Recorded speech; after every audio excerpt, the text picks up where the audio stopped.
Folks, as salespeople, another way that we can do some pre-approach and get a good handle on what our clients need is to do something that we call a digital analysis. And this is something you can do on your customer themselves. You can do it on their competitors. You can do it on your own business. You can do this frequently as a way of understanding from a 50,000 foot view, what does my client want and how can I help them more? And so we call this digital because the answers are more like yes or no, black or white kind of thing, up or down. So what I want to do is do an analysis on a business that we'd probably be familiar with, just as a sample for how you would do this. So let's take a business like Tim Hortons. Okay, so the first question is about the market. So the market includes the customers of Tim Hortons and its potential customers. The question that we start with is the market size adequate or inadequate? And I'm going to say adequate. The size of the market that Tim Hortons wants to do, it's adequate. Let's assume it's Canada, right? The second question about market is, so the first question is like digital, it's yes or no, adequate, inadequate. The next question is kind of like music. Does it go up, go down, or stay the same? So the question around market is the market growing, shrinking, or staying the same? And I'm going to say because the population of Canada is growing, I'm going to say it's growing. So the up arrow means it's growing. So the market is adequate and getting bigger. Now, market share is the piece of the pie. That's how I always think of this one, as the piece of the pie. What is Tim Hortons' market share? First question, is it adequate or inadequate? You'd probably say it's adequate. Now, the question is, are they taking share from competition? Are they losing share to competition or holding their own? Now, I don't know exactly the answer, but I am going to guess for the sake of argument, and we could do some research, but I'm going to say they're taking share. So I'm going to use an up arrow. They have adequate share and they're taking share. If they were losing share, I'd put a down arrow. And if it was staying the same, I'd just put a flat line. Okay. Now, the next question is the offering this company offers. Is the offering a match with what their client wants? So is the offering adequate or inadequate? Well, I think we could all agree that Tim Hortons is an adequate offering, right? It's very popular, and now sure, it's not everybody's cup of tea, so to speak, or cup of coffee. They do what they offer a lot of people like. So the offering is adequate. Is their offering getting better, getting worse, or staying the same? Now, you could offer, the way we think about this one, is it getting closer to what the client wants or further away?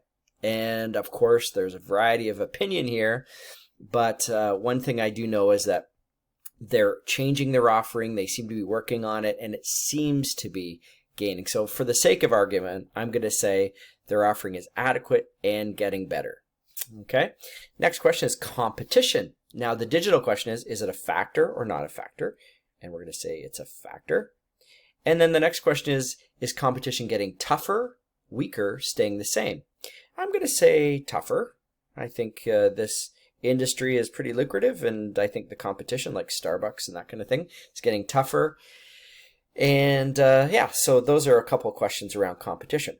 Now, the next question is locus of market control. What this one means is, to what degree does this business own the market? Now, Tim Hortons does have a pretty big foothold. They're in every community and multiple locations. There is competition. This one is, I'm kind of 50-50 on. The way to think about this one is, let's say you're dealing with a utility or a government body. They have high locus of market control, right? If you're dealing with, say, the hydro or power or something, that would be high locus because there is no competition, right? Microsoft has high market control. Most of us have it on our computers. We have Office, right? If they change their system, we have to change. That's what locus of market control is if it's high. I'm going to say they don't have control just because they have a lot of competition. I'm not going to worry about the answer to this question very much. Sometimes this is not a relevant conversation, sometimes it is. So it's kind of my least important box on this chart. Okay, capacity. This is their ability to deliver their promise to the market. Is their capacity adequate or inadequate? I'm going to say it's adequate. Their lines move fast. That's one way to measure it. They seem to be able to meet the general needs. And I've noticed they're upgrading their technology lately so that you can pay faster, more ways of paying, and to make everything smoother. So I would say their capacity is adequate. You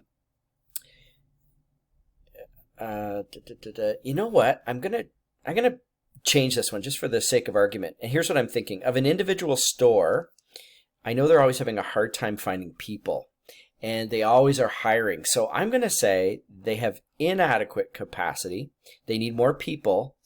And I'm going to say it's getting worse. And the reason I'm going to say it's getting worse is because with more businesses coming back online after the pandemic, I think there's going to be more of a war for people. It's going to be harder for a low-wage payer like Tim Hortons to keep their people. So I'm going to say it's inadequate and getting worse. Next question is managerial effectiveness. Well, if we're looking at the whole company, we would say it's adequate. If we were looking at individual stores, some are run better than others. So for the whole organization, I'm going to say they have adequate managerial effectiveness, and I'm going to say it's staying the same. I don't know if it's significantly getting better, but I'm going to say it's adequate and staying the same. Now, if I was doing an individual store, let me just make a little deviation here. Let's say I'm dealing with a store that seems to be run poorly. They've got customer service issues, turnover is excessive. I'm going to say they have inadequate managerial effectiveness, and they can't keep managers, so it's getting worse. Okay, so I'll just note this one for corporate and this one for store. Okay, and I'll explain this later. Union, legal, regulatory. Well, it's a food business. It's regulated. There's no unions at Tim Hortons, but because it is food, I'm going to say regulatory is a factor, and I'm going to say it's staying about the same. It's not getting worse, not getting better. Capital, is it adequate or inadequate? Well, we could look at this from the corporate point of view, or we could look at it from a store point of view. I'm going to say it's adequate. Now, individual stores may be having a hard time with capital, but we're going to say it's adequate, and we're going to say staying the same for the sake of argument. Okay, so as you look at this digital analysis, I circled a couple boxes, and the reason I circled them is because they seem to be problem issues or issues that you'd want to prioritize if you wanted to fix this or improve this business. So, just to make a note, this is Tim Hortons. And so as you look at this business, it tells you quite a story that, let's say your business provided something. Maybe you're a food product business and you want to help them improve their offering. Well, that would be it would be this box, the offering box, that you might want to address it as. Hey, I can help you with a new donut flavor, and we also cook them for you so you don't have to worry about making them in store. Okay, let's assume I'm just shooting in the wind here, but let's say that was the offering. If that would help them with their capacity, right? Oh, you mean we don't have to have a baker to do that? That might be a good offering. It's a new flavor and it deals with their capacity issue. And now let's say they're having managerial effectiveness, and let's say this offering I have could help them skip having to have a manager involved. Let's say it's a simple ordering process we can add to their general process.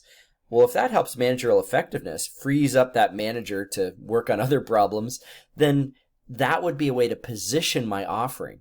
Now, as you do this, you're going to notice all of these boxes have relationships with each other, right?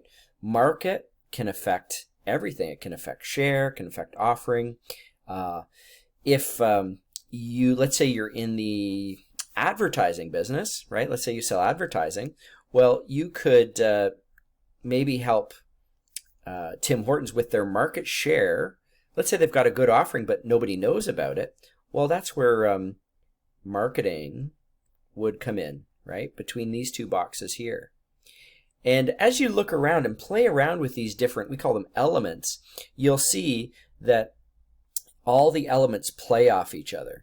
And the more you can language or think about your customer or competitor or your own business, in light of these, you can prioritize where to focus. If I'm working with a company, I want to help them with their managerial effectiveness and capacity.